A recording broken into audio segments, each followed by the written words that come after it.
അസ്സലാമു അലൈക്കും വറഹ്മത്തുള്ളാഹി വബറകാതുഹു. നമുക്കെല്ലാവർക്കും അറിയാവുന്നതാണ് അല്ലാഹു സുബ്ഹാനഹു വ തആലയുടെ 99 അസ്മാഉൽ ഹുസ്ന നാമങ്ങൾ ഇല്ലേ?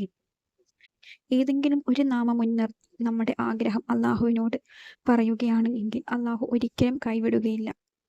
കാരണം അത്രയ്ക്ക് മഹത്വമേറിയ ഒരു കാര്യമാണ് അല്ലാഹു സുബ്ഹാനഹു വ തആലയുടെ ഇസ്മുകൾ എന്ന് പറയുന്നത്. അതുകൊണ്ട് തന്നെ ഞാൻ ഈ പറയാൻ പോകുന്ന ഈ ഒരു ഇസ്മ കൊണ്ട് തന്നെ നമ്മുടെ ജീവിതം മാറ്റിമറിക്കാൻ കഴിയുന്നതാണ്.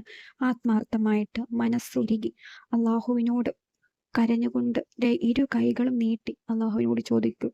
അള്ളാഹു സുബ്ഹാനഹു വ തആല ഉറപ്പായിട്ടും തരും. നമ്മുടെ വിഷമങ്ങളും ദുഃഖങ്ങളും രോഗങ്ങളും നമ്മൾ എന്താണ് വിഷമിക്കുന്നത് അതെല്ലാം ഈ ഒരു ഇസ്മിന്റെ ബർക്കത്ത് കൊണ്ട് അള്ളാഹു സുബ്ഹാനഹു വ തആല അതെല്ലാം തുടച്ചു മാറ്റുന്നതാണ്. നമ്മൾ ഈ ഒരു ഇസ്മ ചെല്ലുമ്പോൾ ആരോടും മിണ്ടാതെ ഒറ്റയ്ക്കിരുന്ന് നമ്മുടെ ജോലികളെല്ലാം തീർത്ത് ഒറ്റയ്ക്കിരുന്നിട്ട് വേണം ഈ ഒരു ഇസ്മ ചൊല്ലി തീർക്കാൻ. 360 പ്രാവശ്യമാണ് ഇത് ചെല്ലേണ്ടത്. നിന്റെ സമ്പത്തിൽ വർധനവ് വേണോ, ജോലിയിൽ ഉയർച്ച വേണോ, മക്കളിൽ ഉയർച്ച, മക്കളുടെ ഭാവി കാര്യത്തെപ്പറ്റി വിഷമിക്കുന്നവര്, അനുസരണയില്ലാത്ത മക്കൾ, രോഗങ്ങൾ കൊണ്ട് ബുദ്ധിമുട്ടുന്നവർ, ഇനി എന്തുമായിക്കോട്ടെ, എന്തിനാൽ വിഷമിക്കുന്നവരും ആയിക്കോട്ടെ, എല്ലാത്തിനുമുള്ള ഒരു മാർഗമാണ് ഈ ഒരു ഇസ്മ. അതുകൊണ്ട് തന്നെ ആരും ഇത് സ്കിപ്പ് ചെയ്യാതിരിക്കുക, മുഴുവനായിട്ട് കാണുകയും ചെയ്യുക, മറ്റുള്ളവരിലേക്ക് ഷെയർ ചെയ്യുക. എങ്കിൽ അവർക്ക് ഈ ഒരു വീഡിയോ കൊണ്ട് ഉപകാരപ്പെടുകയാണ് എങ്കിൽ അവരുടെ ദുആയിൽ നിങ്ങളെയും ഉൾപ്പെടുത്തും. അതുകൊണ്ട് അല്ലാഹു സുബ്ഹാനഹു വ തആല നിങ്ങളുടെ ദുആ വളരെ വേഗത്തിൽ നടത്തി തരുന്നതാണ്. നമ്മൾ അസ്മാഉൽ ഹുസ്ന നിത്യമാക്കുകയാണെങ്കിൽ 99 നാമങ്ങൾ ഒരു ദിവസം പോലും മുടങ്ങാതെ ചെല്ലുകയാണ് എങ്കിൽ നമ്മുടെ ജീവിതത്തിൽ അത്ഭുതങ്ങൾ സംഭവിക്കാം.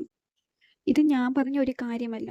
ഒരുപാട് ആളുകൾക്ക് അവരുടെ ജീവിതത്തിൽ അവർ അനുഭവിച്ചറിഞ്ഞ കാര്യമാണ്. അള്ളാഹുവിൻ്റെ അസ്മാഉൽ ഹുസ്ന കൊണ്ട് അവരുടെ ജീവിതത്തിൽ ഉണ്ടായ അത്ഭുത നേട്ടങ്ങളെക്കുറിച്ച് ഞാൻ ഈ പറയാൻ പോകുന്ന ഈ കുറച്ചല്ല, ഈ 3 കാര്യങ്ങൾ നിങ്ങൾ ഒരാഴ്ച ഒന്ന് പതിവാക്കി നോക്കിക്കോളൂ. നിങ്ങൾ പോലും അറിയാതെ നിങ്ങളുടെ ജീവിതത്തിൽ അത്ഭുതങ്ങൾ സംഭവിക്കും ഉറപ്പായിട്ട്. എന്താണെന്ന് വെച്ചാൽ എല്ലാ നമസ്കാരത്തിന് ശേഷവും 13 പ്രാവശ്യം ആയത്തുൽ കുർസി ചൊല്ലുക. എല്ലാ നമസ്കാരത്തിന് ശേഷവും 13 പ്രാവശ്യം ചൊല്ലുക. കാരണം ഒരുപാട് നേട്ടങ്ങൾ ഉള്ള ഒരു ദിക്റാണ് ആയത്തുൽ കുർസി. അതുകൊണ്ട് ഇത് പതിവാക്കുക. എല്ലാ നമസ്കാരത്തിന് ശേഷവും നമ്മുടെ ജീവിതത്തിലെ എല്ലാ ബുദ്ധിമുട്ടുകളും പ്രയാസങ്ങളും നമ്മുടെ ജീവിതം നല്ല രീതികൾ പോയിക്കൊണ്ടിരിക്കുകയാണ്. പെട്ടെന്നൊരു സാഹചര്യത്തിൽ നമ്മൾ പോലും അറിയാതെ അവിടെ മോശമായിട്ടുള്ള ഒരു കാര്യം നടക്കുകയാണ്. ആയത്തുൽ കുർസിയുടെ ബർക്കത്ത് കൊണ്ട് അതെല്ലാം നീങ്ങി കിട്ടുന്നതാണ്. അതുകൊണ്ട് മുടങ്ങാതെ 13 പ്രാവശ്യം എല്ലാ നമസ്കാരത്തിന് ശേഷവും ചൊല്ലുക. അതിനുശേഷം യാ ഫത്താഹു യാ അല്ലാ അത് ഒരു 101 പ്രാവശ്യം ചൊല്ലുക. അല്ലാഹുവിന്റെ ഇസ്മ 101 പ്രാവശ്യം ചൊല്ലുക. അതിനുശേഷം യാ ലത്തീഫ് യാ അല്ലാ എന്ന ഇസ്മ 101 പ്രാവശ്യം ചൊല്ലുക. ഇങ്ങനെ ഇത് ഒരാഴ്ച ഒന്ന് നിങ്ങൾ ചൊല്ലി നോക്കിക്കോളൂ. നമ്മുടെ മനസ്സിന് സമാധാനവും സന്തോഷവും, ഇനി എത്ര കടത്തിൽ നിൽക്കുന്നവരാണെങ്കിലും മനസ്സിനൊരു സമാധാനം കിട്ടും. ഒരാഴ്ച നമസ്കാരത്തിനൊക്കെ ശേഷം ഇങ്ങനെ ഒന്ന് ചൊല്ലി നോക്കിക്കോളൂ. ഇനി നമ്മൾ ആരോടും മിണ്ടാതെ ചെല്ലേണ്ട ഇസ്മ ഏതാണെന്ന് ഇപ്പോൾ ഞാൻ പറഞ്ഞു തരാം.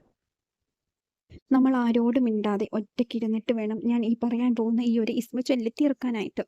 360 പ്രാവശ്യമാണ് ചെല്ലേണ്ടത്.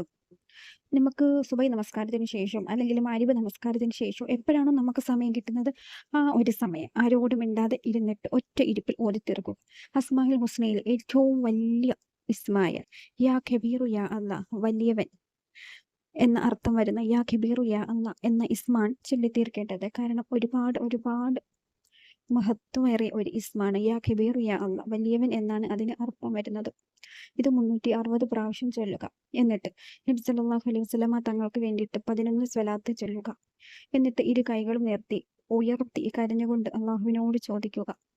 അല്ലാഹു സുബ്ഹാനഹു വ തആല നമ്മളെ ഒരിക്കലും കൈവിടുകയില്ല. നമ്മൾ അവനെ എങ്ങനെയാണോ സന്തോഷിപ്പിക്കുന്നത് അതിൻ്റെ ഇരട്ടിയായിട്ട് അവൻ നമ്മളെ സന്തോഷിപ്പിക്കുക. നമ്മൾ ക്ഷമയോടുകൂടി കാത്തിരിക്കുകയാണ് വേണ്ടത്. നമസ്കാരങ്ങൾ ഒന്നും മുടക്കാൻ പാടില്ല. ഖളാ നമസ്കരിക്കാനേ പാടില്ല. ഖുർആൻ ഓതുകൾ നിർത്താൻ പാടില്ല. നമുക്ക് സമയം കിട്ടുമ്പോഴൊക്കെ ഖുർആൻ ഓതുക. ഇസ്തിഗ്ഫാർ വർദ്ധിപ്പിക്കുക. നബി സല്ലല്ലാഹു അലൈഹി വസല്ലമ തങ്ങൾക്ക് വേണ്ടിയിട്ട് സ്വലാത്തുകൾ വർദ്ധിപ്പിക്കുക. അങ്ങനെ നമ്മളെ കൊണ്ട് കഴിയുന്നത് പോലെല്ലാം നമ്മൾ ചെയ്യുക. ഇൻഷാ അല്ലാഹ് ഉറപ്പായിട്ടും നമ്മുടെ ജീവിതത്തിൽ ഹൈറും ബർക്കത്തും അല്ലാഹു സുബ്ഹാനഹു വ തആല നൽകുന്നതാണ്. ഇൻഷാ അല്ലാഹ് പുതിയൊരു വീഡിയോ ആയിട്ട് നമുക്ക് നാളെ കാണാം. അസ്സലാമു അലൈക്കും വറഹ്മത്തുള്ളാഹി വബറകാതുഹു.